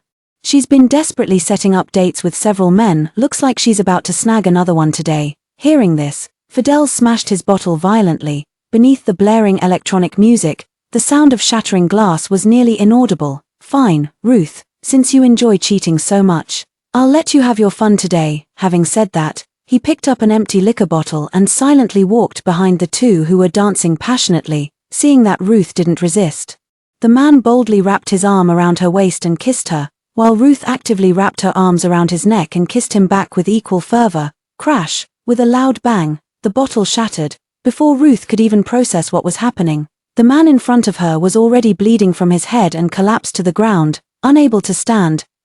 Instantly, people in the dance floor screamed and scattered in all directions, while Ruth stood frozen in fear, staring at the unconscious man on the ground. "Ruth, I see you're having quite the fun." Hearing that deep voice, Ruth instantly stiffened in place, trembling with fear, and behind her, Fidel stood at the boundary of light and shadow, his eyes swirling with terrifying storms. Ruth dared not look back, yet she had no choice but to face it all. Slowly turning her head, her pupils constricted abruptly, Fidel stood terrifyingly in the shadows, his mere presence enough to send chills down one's spine. Ruth knew she couldn't escape now. Quickly kicking away the hand of the man on the ground that still rested on her, she forced a stiff, coquettish smile back onto her face, feigning innocence as she looked at him. "Fidel, what are you doing here? This is my friend. We were just having a casual drink." "Oh, friend." Fidel sneered coldly, staring at the blooded man beaten to the ground, his eyes seething with violence. "Are you this intimate with all your friends? So friends can grope your ass and kiss you? If I hadn't shown up, would you have fucked this friend tonight too?" Seeing Fidel's eyes brimming with murderous intent, Ruth trembled uncontrollably, her eyes instantly reddening. She forced a fawning smile and reached out to tug at Fidel's sleeve. "Don't misunderstand. You're the only one in my heart. You're my boyfriend. How could I ever be with someone else?" Slap! A sharp slap landed brutally on Ruth's face, the force so strong it sent Ruth staggering backward before she finally collapsed to the ground. Ruth clutched her left cheek, blood seeping from the corner of her mouth, her face twisted in terror. Everyone present was stunned into silence by this scene, instantly plunging into dead stillness. "What are you doing? Hitting a woman in broad daylight? Have you no shame?" Ruth's sisters at the distant booth saw this and rushed over, shoving Fidel. For they had no idea the vicious-looking man before them was Fidel. "You broke Natalie's father's keepsake, then told me she pushed you down the stairs. You kept secretly meeting her behind my back, saying I didn't love her, and deliberately acting intimate with me in front of her. It was you, this wretched woman, who drove Natalie away, then got what you wanted by dating me while still seeing other men." Fidel advanced step by step toward Ruth, looking down at her with contempt as he coldly listed each crime one by one, his voice chilling to the bone. With every word he spoke, Ruth's face grew paler. When did he find out? Could it be that he overheard everything during their conversation just now? At this moment, Ruth's best friends suddenly realized this man was none other than the renowned head of the prestigious Darren family conglomerate, Fidel. Their faces instantly turned deathly pale as they hurriedly tried to dissuade him. "Mr. Fidel, what do you mean by these words? Our Ruth has never done those things. She's been completely faithful to you. Heaven and earth as our witness." Fidel let out a cold laugh. He had already seen through their true nature. They were all birds of a feather, equally despicable. In front of everyone present, he took the microphone from the DJ booth, pointed it at his phone's receiver, and pressed play. Every word just spoken had been recorded, Ruth's vicious and sinister voice amplified through the speakers, instantly causing an uproar in the room. Only at this moment did Ruth truly feel fear. In panic, she clung to Fidel's leg, weeping and pleading, "Fidel, please, I know I was wrong. Forgive me just this once. You've stayed away from our bed for so long." I lost my mind for a moment, but Fidel had no patience left for her excuses. He violently kicked Ruth down, then mercilessly yanked her up by her hair. "Ah, it hurts. Fidel, please let go." Ruth was dragged by him until she screamed in pain, even kicking off her high heels. Everyone in the bar froze in place, not daring to intervene. Fidel dragged her out without looking back, his voice icy. "Now you're scared. Weren't you so proud when you bullied Natalie? Did you never imagine this would be your fate?" Ruth, bound hand and foot with rope, kept pleading for mercy in the back seat the entire way, but Fidel acted as if he couldn't hear her. Her heart gradually sank into despair. The dark black sports car stopped at the villa's entrance. Fidel silently carried Ruth inside, turning on the lights. He didn't rush to untie her. Instead, taking Ruth to the basement warehouse that had never been opened before. The air here was thick with the smell of dust, choking and unpleasant, surrounded by cobwebs. With no trace of life ever having been here, Ruth seemed to know what he intended to do, struggling in fear, whimpering in pain, her voice nearly breaking from desperate cries. "Fidel, this is illegal." But Fidel didn't even glance at her, throwing her to the ground, just as he was about to turn and close the door. He looked back at her with a cold stare. "If I don't find Natalie's whereabouts within 3 days, you can prepare to stay here forever, keeping company with the rats." With a loud bang, Ruth's screams were sealed away in the darkness. Natalie stood at the door of Bennett's apartment, watching him push the last suitcase inside, a light sweat still glistening on his temples. Ever since she had agreed to Bennett's proposal last time, he had started planning the layout of the house, clearing out many things to make space for Natalie's convenience, and early this morning, he had skipped class to drive over and help her move. "I really appreciate it, Bennett." Watching him carry her luggage back and forth, Natalie felt deeply moved. She took out a wet wipe to help Bennett wipe his sweat, but he froze as if suddenly petrified. Bennett straightened up, wiped his sweat, and smiled at her. "Don't mention it. No need to be polite with your brother. Go check if you're missing anything, and I'll take you shopping." Natalie walked into the now somewhat familiar apartment, the spacious living room, the Parisian nightscape beyond the floor-to-ceiling windows, even the wind chime flowers she loved most placed on the dining table, while every shelf had another spot left empty. He had prepared everything long ago for her arrival. Natalie felt her ears grow warm, her throat tightening slightly. "Bennett, you're too good to me. I don't know how to repay you." Yet Bennett merely curled his fingers and lightly tapped her head. "Silly, what's this talk of repayment between us two? Being able to meet you again is more than I could ask for. From now on, consider this place your home." The breeze gently brushed by as Natalie gazed into his eyes, her heart skipping a beat before she nodded with a smile. One evening, Natalie was working overtime in the studio, completing an assignment for her mentor.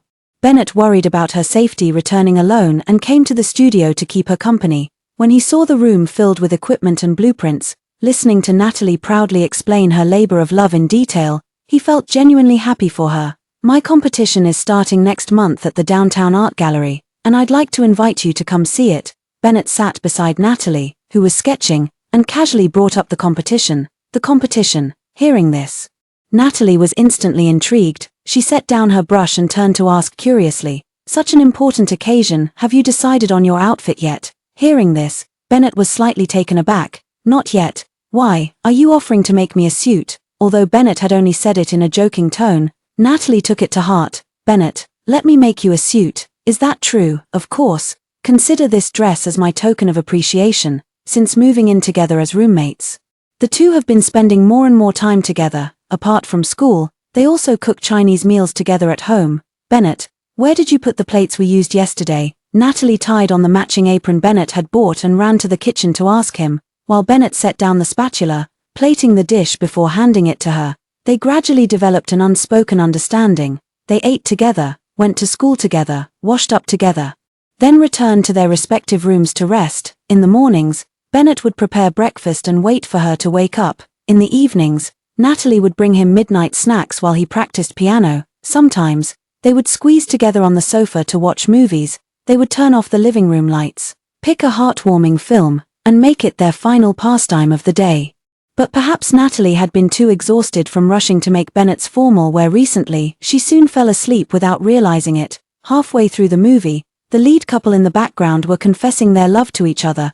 Bennett lowered his gaze to look at Natalie sleeping soundly against his shoulder, his heart melting completely. He didn't turn off the TV, but instead used the dim glow from the film to gaze tenderly at the person in his arms. She curled up like a cat. The movie's music flowing softly around them, her eyelashes casting delicate shadows in the flickering light. Bennett seemed unable to contain his emotions any longer. A kiss as light as a feather landed on her forehead. "Natalie, I've actually liked you for a long time." His voice was hoarse, as if speaking to her, yet also to himself. How he wished he could have said these words while she was still awake. In her sleep, Natalie unconsciously nuzzled against his chest.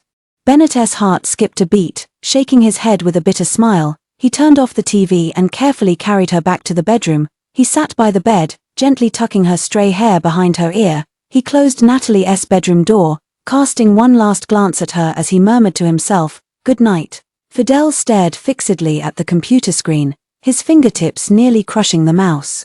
The more he looked at the clues he had gathered, the more confused he became. By now, through Ruth's words, he had come to fully understand that Natalie had never cheated on him at all. The word affair in that short message might just be the excuse she used to leave him for good. Fidel rubbed his temples, his mind in a fog. Just then, his assistant burst through the office door in a panic, rushing in with the latest findings. "Mr. Fidel, we found her."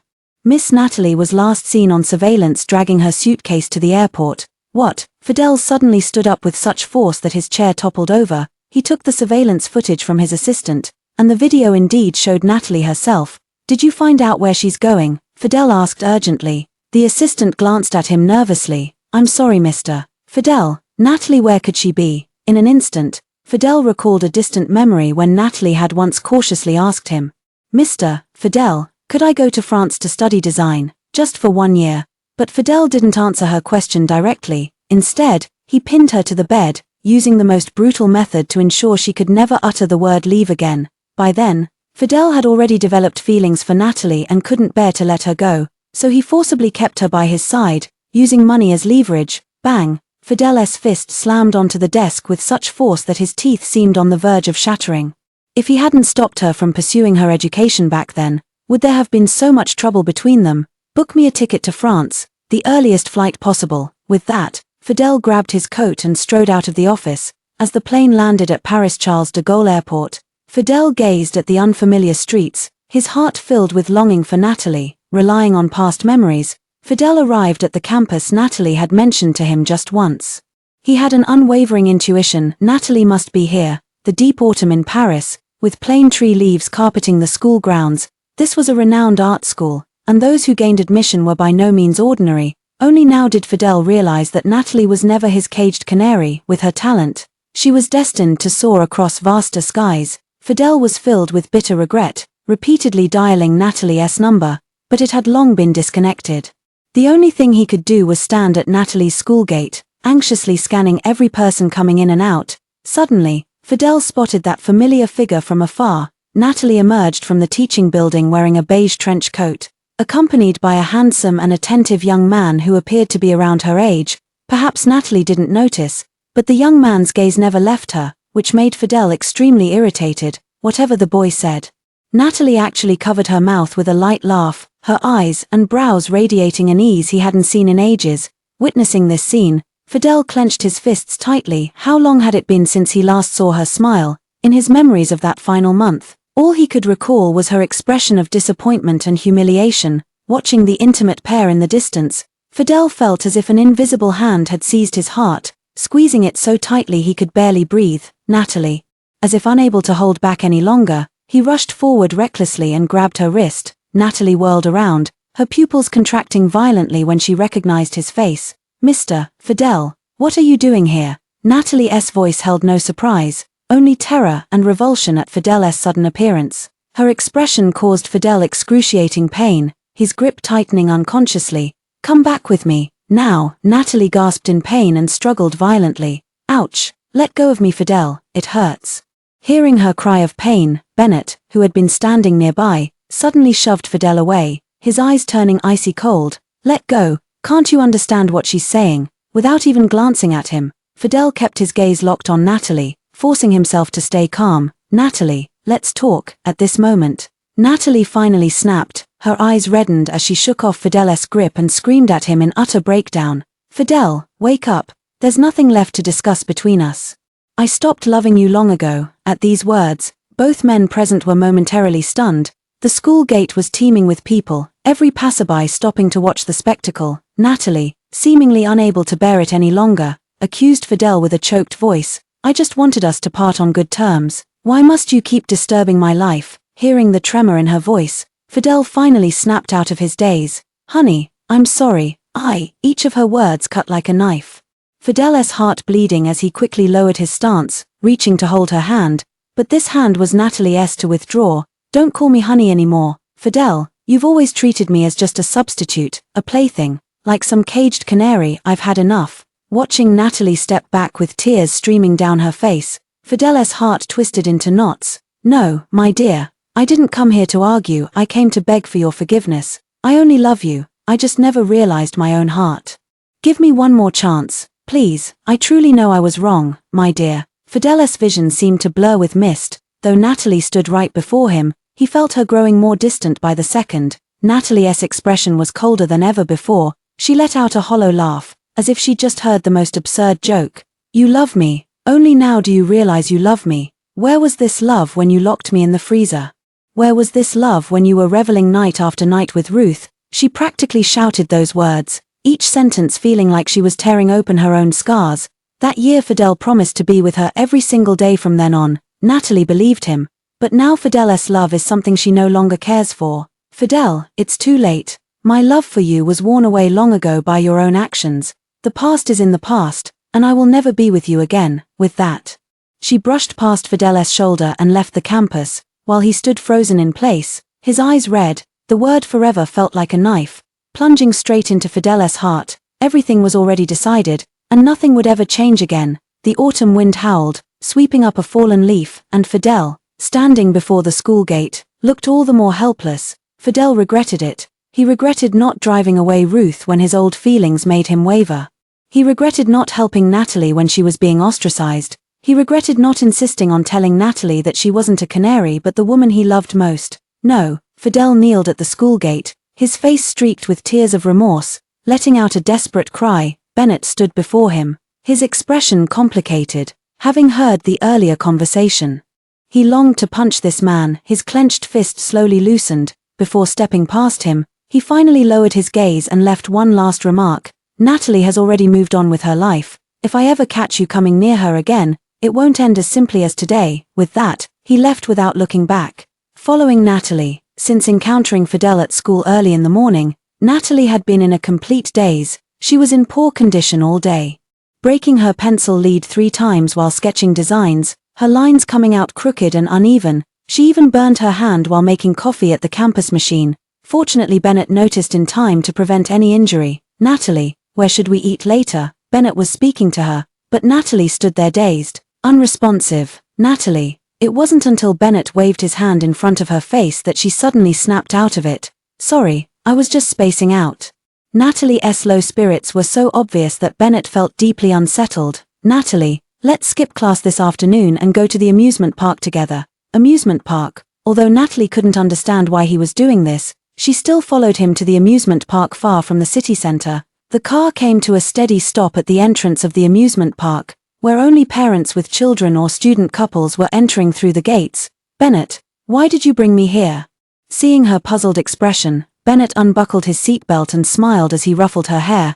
Because if you keep being so absent-minded, I'll be worried too. She looked into his eyes, as if all the unhappiness with Fidel had just been dispelled. Thank you. He dragged her through countless thrilling rides, pirate ships, spinning swings, and freefall towers. They rode every thrilling ride in the amusement park, and that heart-pounding sensation shattered Natalie's worries. As the roller coaster climbed to its peak, Natalie clutched the safety bar tightly when she suddenly heard Bennett's shout beside her. Natalie, scream out all your unhappiness. From now on, completely forget all those past sorrows, embrace a new life. Looking at the man beside her, Natalie suddenly felt her eyes sting. Instinctively joining in the scream, the howling wind rushed into her throat as Natalie resolved to blow away all the gloom surrounding Fidel, and in this moment, she finally laughed heartily. The night grew deeper, and both of them unwittingly grew weary. After grabbing a casual bite at the theme restaurant, they strolled to the base of the Ferris wheel. Natalie, after a whole day of craziness, let's end it with this. Bennett flashed his gentle smile again and took Natalie's hand.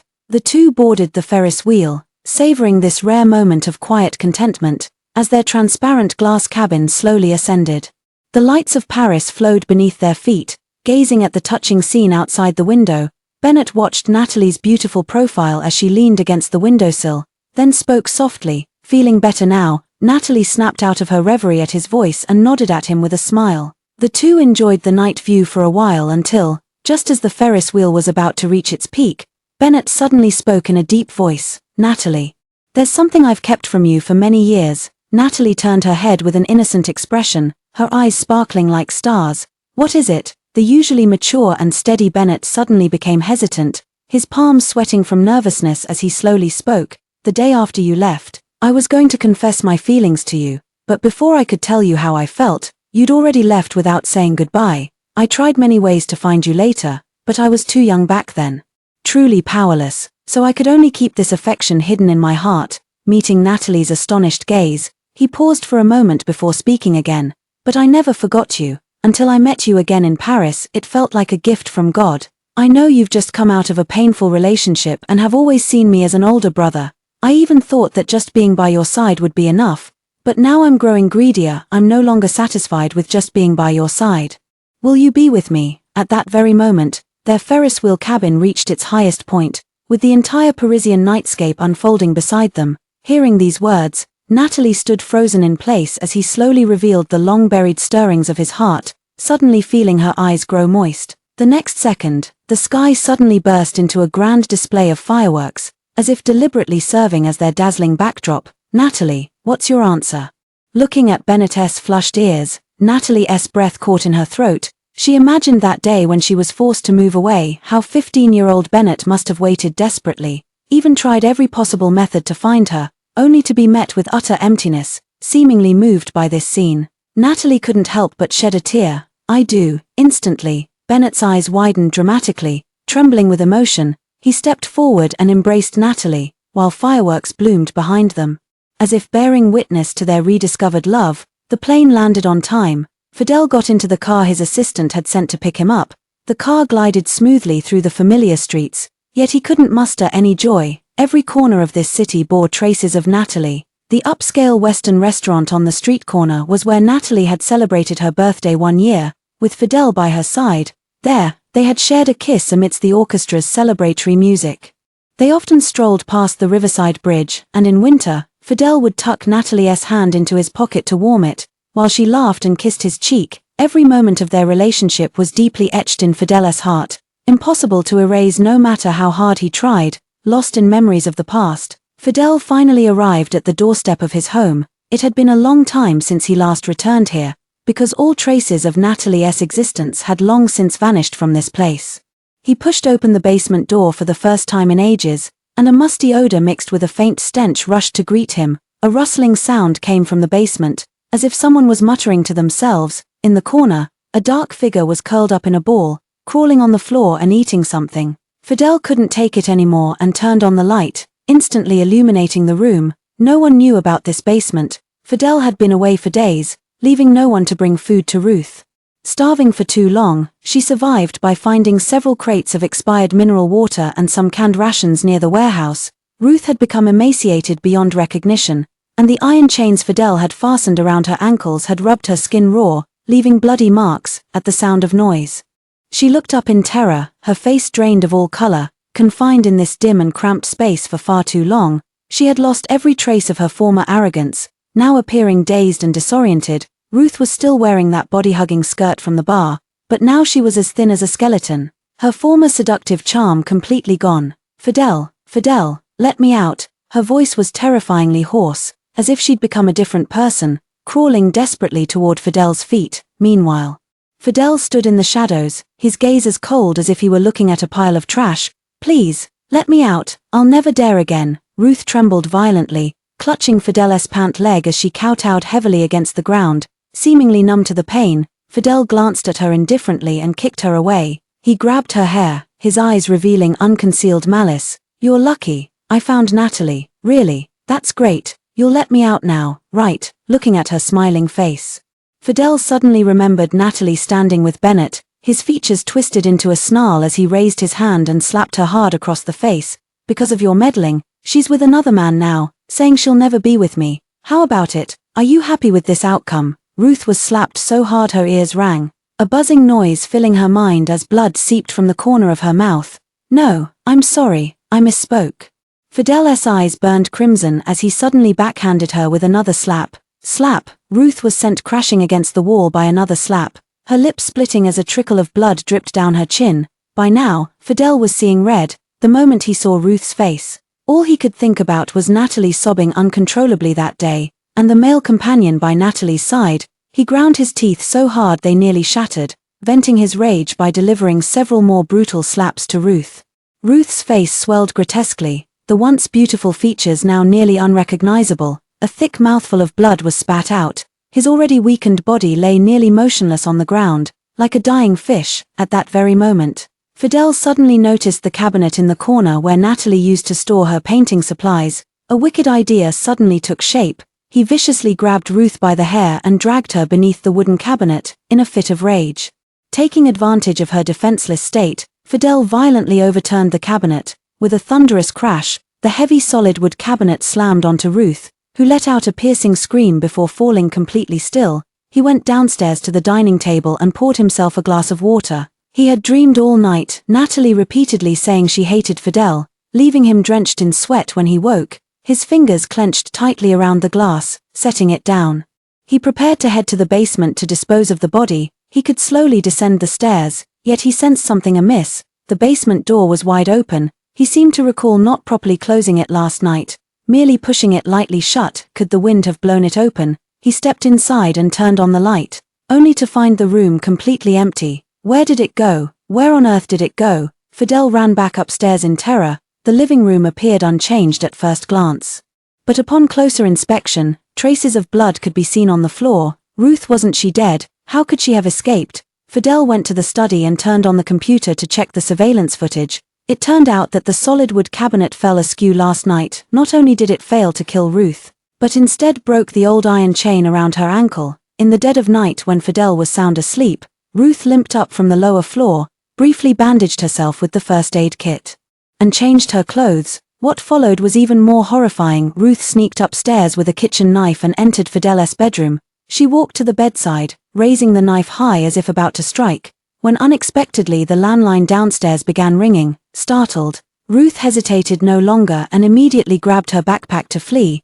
This scene made Fidel shudder with horror, leaving him overwhelmed by lingering fear. Had it not been for that phone call, he would have already died by her knife. But with her passport and identification documents confiscated by Fidel, where on earth could she go? Fidel shuddered in terror at the surveillance footage and immediately called his assistant. "Find out for me, Ruth, where exactly has she run off to? You must coordinate with the police station in advance. Under no circumstances can she be allowed to call the police." After hanging up, Fidel slammed his phone violently against the wall. Why had he been so careless last night, letting her escape like that? Fidel lit one cigarette after another in his study, and the ashtray soon piled up into a tall mound. Just as he was waiting anxiously, his assistant's call came through. "Mr. Fidel, we've got news." The Coast Guard retrieved a blood-stained jacket from domestic waters heading toward Vietnam. It's the same set Ruth was wearing when she escaped. Without identification documents, she must have fled the country illegally. "Mr.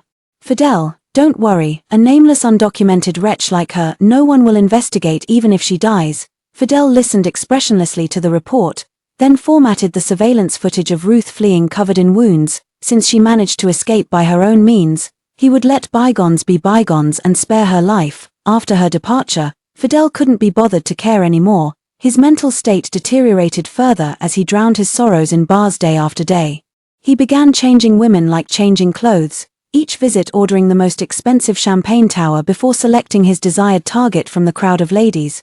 Mr. Fidel, as per your request, all the candidates are here. Fidel stood facing a lineup of young, beautiful girls. Following the photo Fidel had provided, the bartender had gathered every girl in the bar who resembled Natalie. By now, Fidel was thoroughly drunk, his vision blurred.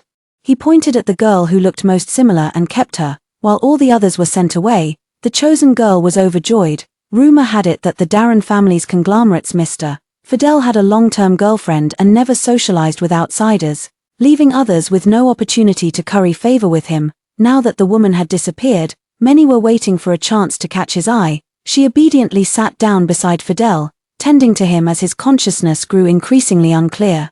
Here, Mr. Fidel, let me drink with you. Honey, is it really you? Have you forgiven me? Looking at the girl beside him, Fidel suddenly embraced her with overwhelming emotion, as if holding some long-lost treasure finally returned to him. The same almond-shaped eyes, the same lip shape, even the trembling curve of eyelashes when bowing the head were identical.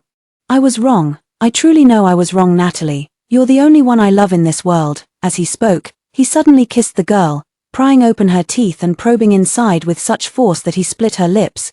Tears spilled from Fidel's eyes as he desperately wished Natalie would return to his side, to belong to him alone for a lifetime. The atmosphere grew increasingly delicate. Fidel let out waves of impassioned gasps, but the next second, pleasured moans escaped from between the girl's lips. Fidel suddenly startled with delight. This wasn't Natalie's voice. Fidel instantly regained the gloom in his eyes, as if a storm was about to erupt. You're not Natalie at all. Get out, Mr. Fidel. You were the one who personally chose me. Have you forgotten? I'll say it one last time. Get out. The liquor bottle shattered against the wall. Fidel's hand was cut by glass shards, blood continuously oozing out as the girl screamed and fled. From this day onward, for an entire week, Fidel would repeatedly choose a female companion, only to push them away in a fit of madness. The girls at the nightclub had already figured out his temperament and dared not approach this lunatic again. The excessive drinking took its toll, worsening his already fragile stomach condition. On this particular day, as a dancer was attending to him, Fidel suddenly collapsed as if struck by excruciating pain. Help! Someone help! Mr. Fidel is vomiting blood. The girl trembled uncontrollably in fear, worried that Darren's family corporation would connect Fidel's collapse to her. The bartenders rushed to the scene and immediately called an ambulance, sending Fidel to the hospital. In the emergency room, the hospital bed was stained red with the blood Fidel had vomited. Writhing in unbearable pain, his face deathly pale, he finally lost consciousness, under the glaring red light of the emergency room. The last image in his fading consciousness was Natalie. In the pitch darkness, Natalie walked away holding a stranger's hand, her expression as calm as if she were looking at someone she'd never met, and he kept sinking into a swirling black abyss, descending to its depths. Natalie. Fidel suddenly woke with a start, gasping for breath, and looked up to see the stark white ceiling of the hospital. You're awake. The attending physician stood beside him holding the diagnostic report. His expression grave. With such a severe stomach condition, how dare you drink so much alcohol? You had massive gastric bleeding. Do you realize that if you'd arrived any later, we wouldn't have been able to save your life? Only after hearing the doctor's words did Fidel gradually become aware of the aches throughout his body, with the burning, excruciating pain in his stomach being particularly pronounced. Having narrowly escaped death's door, he suddenly felt a sense of awakening. In his dream, Natalie's final image seemed to be bidding him farewell. He knew deep down that his relationship with Natalie was beyond saving, and he might spend the rest of his life drowning in regret. After recuperating in the hospital for some time, Fidel was finally able to make an appearance. What puzzled him, however, was that despite countless calls to his assistant during this period, none had been answered. He would never do such a thing. Normally, he'd pick up within 3 rings at most. Could something have happened? With no time to dwell on it, he left the hospital in a foul mood and took a taxi alone back to the company, determined to get to the bottom of it with his assistant. But when he arrived at Darren's family corporate building, the security guard directly stopped him at the entrance. What do you mean? Don't you know who I am? How dare you stop me? Fidel grabbed an umbrella from the nearby stand, ready to explode in anger. When a familiar voice called out from a distance, Mr. Fidel, your position has already been revoked. Please refrain from entering the building at will in the future. The assistant suddenly walked up to him, looking arrogant and haughty, and standing beside him was Fidel's arch-rival, President Lee. Sorry, Mr. Fidel, but since you've been absent from the company for so long, The board of directors and all shareholders have jointly submitted a motion to remove you, from now on. The Darren family business will be renamed under the Lee family. Listening to the assistant's venomous and sinister voice, Fidel trembled with rage and struck the assistant fiercely with his umbrella. Security, someone's causing trouble, throw him out. The next moment, Fidel was shoved to the ground by a group of security guards and beaten mercilessly. The once formidable Fidel had completely become a pawn in the trap he himself had set. Bennett's competition date was drawing nearer.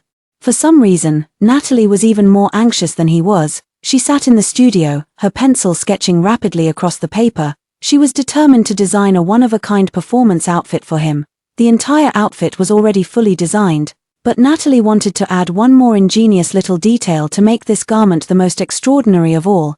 How about embroidering a phrase here with silver thread? She murmured to herself, fingertips lightly tracing the collar on the design sketch.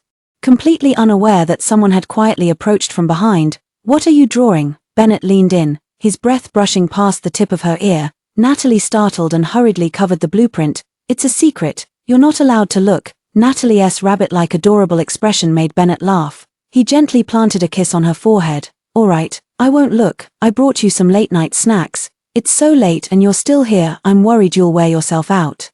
After you eat, come back with me early, okay?" Hearing his comforting words, Natalie nodded obediently, opened the packaging, and enjoyed the delicious late-night meal with Bennett. Just as Natalie was clearing the dishes after the meal, Bennett suddenly noticed the design draft at the corner of the table. Seizing the moment when she wasn't paying attention, he swiftly reached out and snatched it away.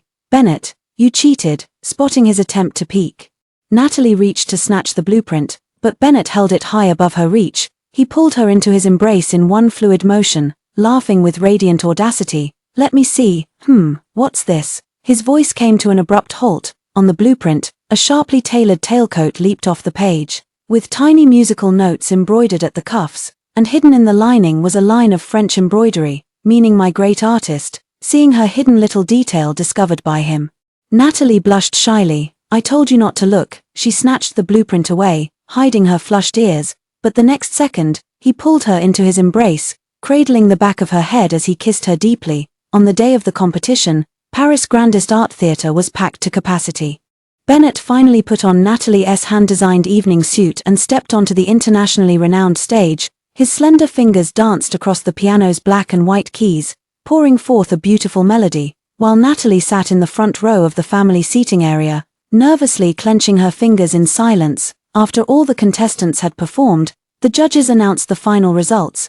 The winner of this year's international piano competition, Bennett, amid thunderous applause.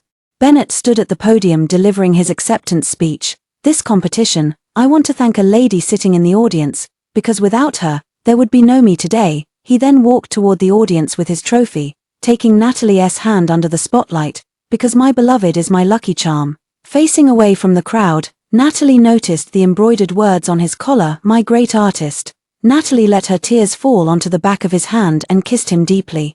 The match ended, and the crowd dispersed. By the Seine late at night, Bennett carried the exhausted Natalie on his back as they slowly made their way home, as if the entire world had faded away, leaving only the two of them. Natalie's high heels were held in Bennett's hand as she happily swung her feet on his back. "My great artist has worked hard, congratulations on winning the award." Bennett smiled gently in thanks, lifting her slightly with a bounce. "Natalie, tonight's nightscape is truly beautiful." The streetlights stretched their two shadows long and longer, until they merged with the river, dissolving into ripples.